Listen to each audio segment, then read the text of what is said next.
Hello and welcome to the channel. Thank you so much for being here. Today, we are here with Nauf once again, and we're checking out 8 ways Germany changed my view of the USA.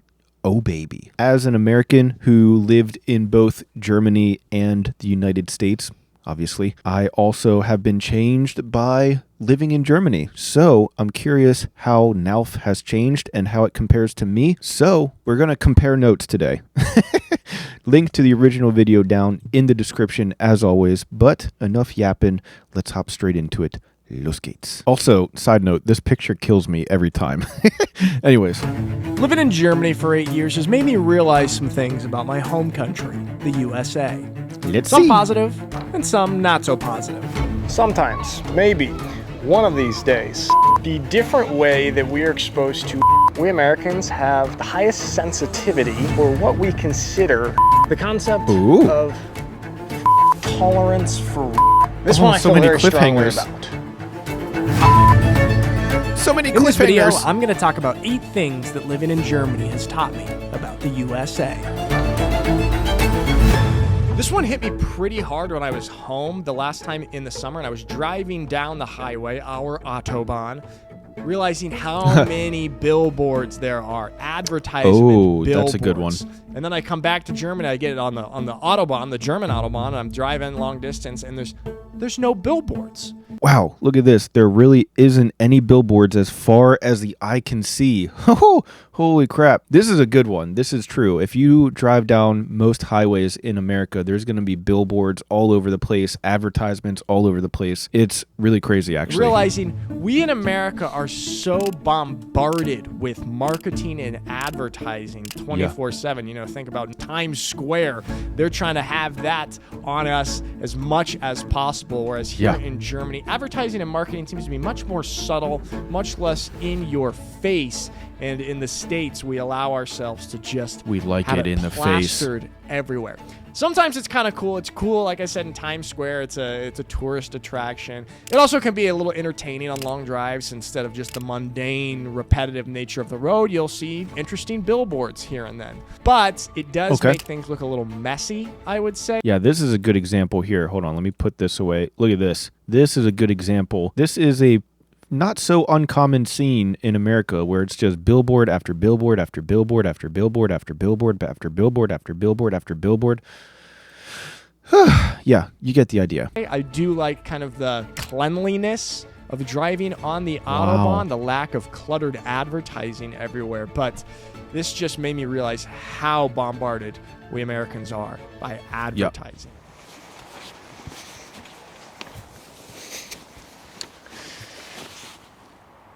This one I feel very strongly about.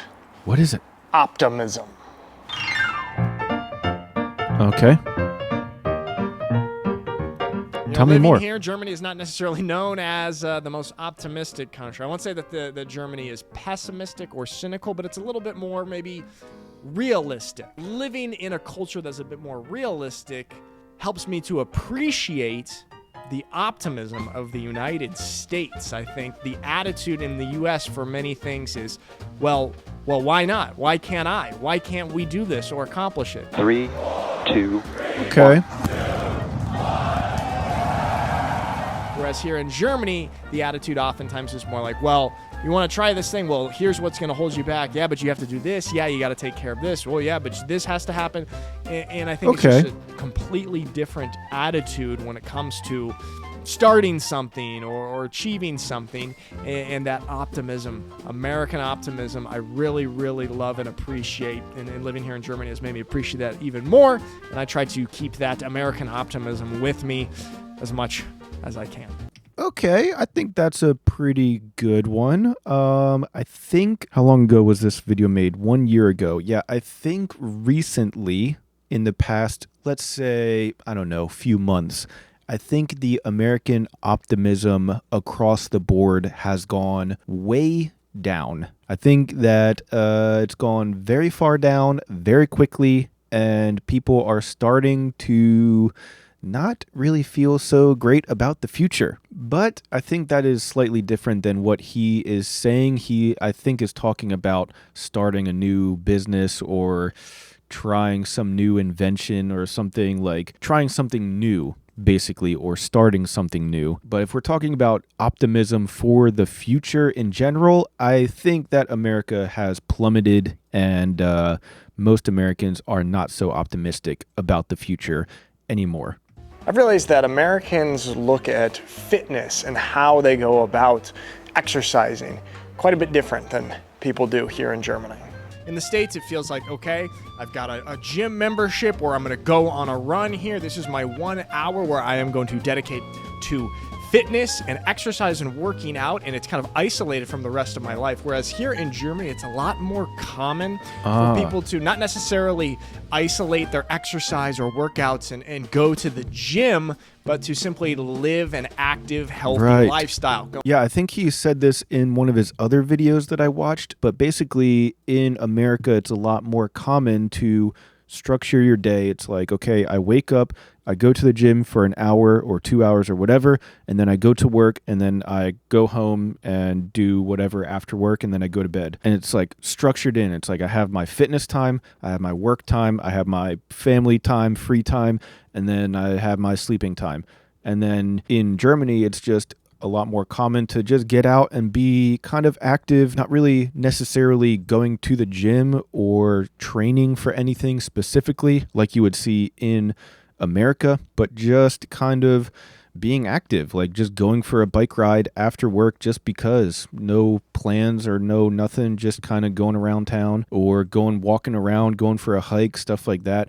I think that's a good one. I think that's a very good thing to include on this list. Going on bike rides, going on walks, going on hikes, and it's all sort of just intertwined with life. So here in Germany, it feels like it's a lot more common for it to be blended together, whereas I see in the United States, we like to look at our fitness as this is my fitness time, it's isolated. This is my life, this is fitness time. I think I like to have a little bit of both. I like to have a combination of, actually going to the gym and working on my weights, and this is my isolated time of exercise, dedicated to exercise, but then also at the same time, simply living a healthy lifestyle, going on walks, going on hikes. I haven't really entered into the realm of bike riding yet, but it's sort of in that same world. I think having a combination of that. I think this is a good one.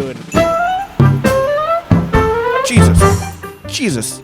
Well, Holy it's crap. raining here in Germany, so my internet is now really, really slow. I don't know what the deal is. Anytime it rains here or is like kind of stormy, internet speeds just plummet. Gets me angry. Living here in Germany has made me appreciate so much the internet in the United States. We've got pretty fast internet, very accessible everywhere. When I'm this is definitely something that I had to get used to when I moved to Germany, and that is that broadly speaking in the United States, you can typically get faster internet speeds and also more like cell data coverage when you're going around the country, I guess. In Germany, from what I've seen, it's a lot more common to have a bit lower internet speeds as well as a bit less cell coverage for your cell data if you're driving through the countryside. It just seems like Germany just has less coverage overall than the United States, and that definitely took some adjusting for sure. in the States, This is another good one. It's so easy for me to just get 250 megabytes a second internet, which is great speeds. Germany is notorious for having a really bad, outdated internet, and it has been very, very frustrating. I even had to get this GigaCube, which is one of the best options for internet here in Schwäbisch Hall. And even with that, this best option, I get about 60 megabytes per second at best, which is 4 times slower than kind of the average speeds that I get in the United States. So it has made me appreciate the speed of the internet. This is probably not so noticeable for most people, to be honest, but for like someone like me who I do everything on the internet, and I'm constantly using high internet speeds to upload videos, download stuff, live streaming, and doing like all this different stuff all at the same time. Like high internet speeds is huge for me. So like I said, adjusting when I got to Germany took a little bit of time. But I got lucky. The place that we ended up moving into had some pretty good internet speeds, so it wasn't all bad. Don't get me wrong. It was definitely not all bad. It's not like some crazy like third world country, like you're living with no internet or something. It's not like that at all, obviously. In the USA. Precision of language. You talk to an American, you ask him, hey, let's check this thing out, or let's do this plan, and say, when? Oh, sometime next month, we'll figure it out. Sometimes, maybe, one of these days. You don't do that in Germany. Okay. In Germany, there's a very precise matter of speaking and precision in the language. You say, okay, let's do that sometime. A German will say, okay, when? Next What Thursday? Next Saturday? 12 p.m.? 5 p.m.? What time do we do it? What day? Whereas Americans, we have a bit less precision. I like that in certain situations. Sometimes I don't think you need to nail down and be so precise, at least at this very moment. But sometimes, you know, this can get a little bit flippant and flaky with Americans. But it's interesting to see the difference in the precision in language.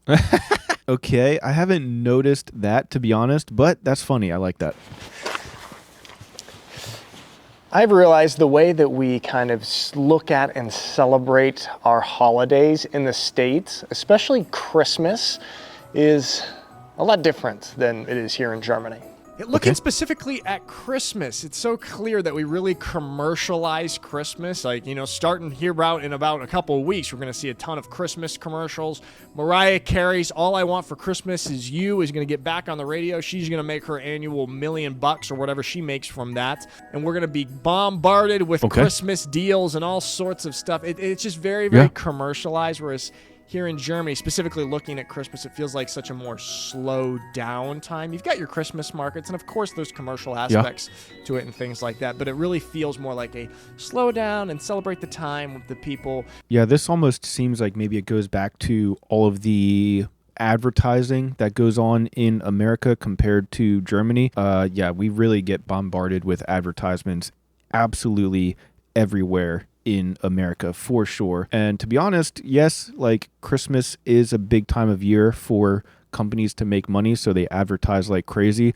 But if it wasn't a Christmas themed advertisement, it would probably just be any other advertisement. We're just constantly getting advertised to, for sure. Whereas in the United States, the messaging, I'm not saying that Americans all celebrate Christmas like this, but the messaging from the culture and society is very speed up, commercialized, buy. And so there's a real different messaging. That's the meaning of Christmas. The way that the holidays buy are gifts. Perceived. And it's to the extreme in the United States, and especially with Christmas. There are certain things that we in the United States are very casual about compared to people here in Germany. In Germany, certain things are a lot more formal. If you're working at a job here in Germany, your coworkers, you typically always are addressing them as Frau Schmidt or Herr Schmidt, which is Mrs. Schmidt or Mr. Schmidt. You're not addressing them by their first name. Whereas in the States, it's way more casual amongst coworkers. Of course, there are situations where you're going to call the boss Mr. Johnson and not Bob. But for the most part, it is much less formal and sort of day-to-day interaction. It's also interesting, I hear, I haven't done this, I haven't worked in a German organization for years, but I have heard that it's common for people in German organizations to, even after years of working together, always address each other by the formal Sie instead of du.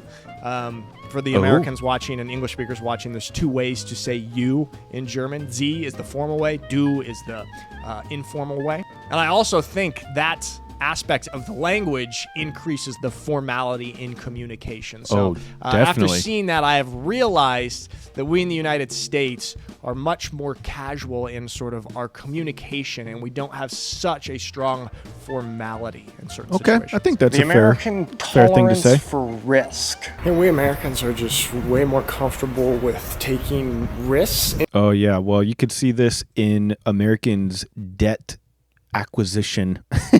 Americans are very comfortable acquiring debt. Let's just say it nicely in that way. Whether that's credit card debt, student loan debt, a car loan, a house loan, or mortgage, or even a business loan. Having loans, having debt in general is definitely way more common in the United States for sure. In different aspects of life, whether that be kind of starting a risky business or some sort of kind of risky endeavor, high risk, high reward type thing, or even, not having all of the insurances or security protections that Germans typically have and are comfortable with. So Americans much more comfortable with risk than Germans are. Let me know in the comments what you think of these points.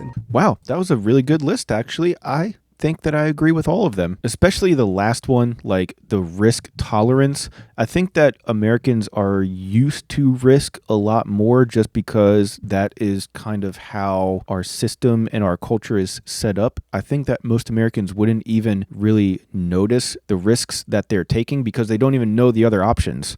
Like in Germany, there are insurances for everything. Like you get insurance for every part of your life, every situation, everything at all times is insured. At least it seems like that as somebody who isn't used to that from America. It seems like there is just an insurance for everything that you can think of in Germany, and then you get insurance for your insurances, and then everything is insured by insurance, and it's just everything is insured.